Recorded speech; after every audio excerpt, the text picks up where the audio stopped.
Hey everybody, this is Justin back with an engineer's perspective, and today I'm going to do a really quick tip on choosing what type of sharpening stone you want to use for different kinds of designs of knife. Just one thing in specific just to consider with what you're doing and what to do about it, I guess.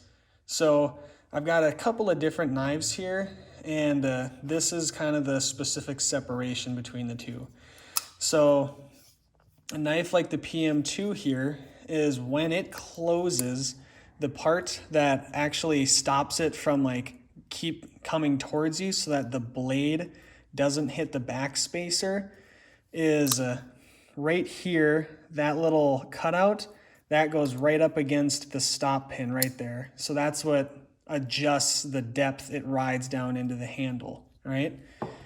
And then like on the bug out, it's much the same, where this area back here comes back and is in contact with the access bar back there. So that's what stops this blade from continuing on and smacking into these spacers. So one style. The other one, and the one that you need to be careful of, is this, where you've got a protrusion like that. So like almost all slip joints, if just not all, do this, where that little protrusion, when you close it, it's actually contacting the back of the knife in this neck of the woods here and keeping the blade from going deeper. So if you ground that completely off, this blade would start hitting the back of the knife. So slip joints pretty much always do that.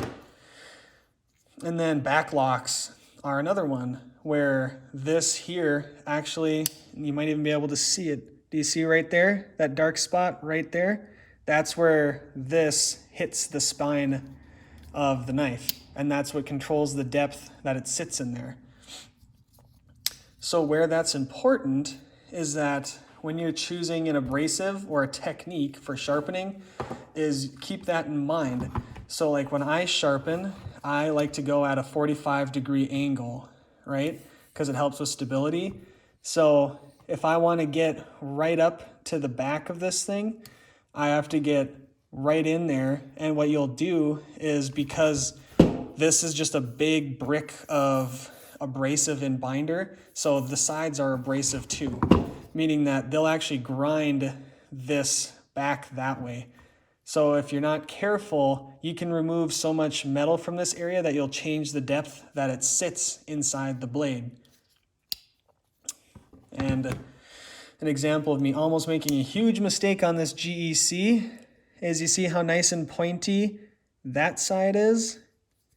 Now look at how, I don't know how well this shows up on camera. There you go. Do you see that? Do you see how it's not remotely flat? How this side is like very much so gone, and it's just barely at the appropriate height? Is because I sharpen this a lot just like that. See that? And that's the exact shape that I gouged out of this knife right there. And I almost basically ruined this GEC by changing the depth that that blade sits in there. So either just be very careful to hold it straight and not rub against that instead of just going super fast. Just be very careful to try to move parallel and not dig that in. Or another thing you can do is, if you have like a diamond plate, then the abrasive is only on the top and there's no abrasive on the side. So no matter how much you're contacting in to it like that, it doesn't matter because there's no abrasive there. So you can, rub it on that all day long. It's not going to do anything. So that's just a little quick tip, is just keep that in mind. Lockbacks, slip joints, also the Spyderco's ball lock, like on the Mannix. That's another one that will have that be a thing to consider. So that's all I got for you today. Just a quick little sharpening note. So thank you for watching. Have a good one. Bye.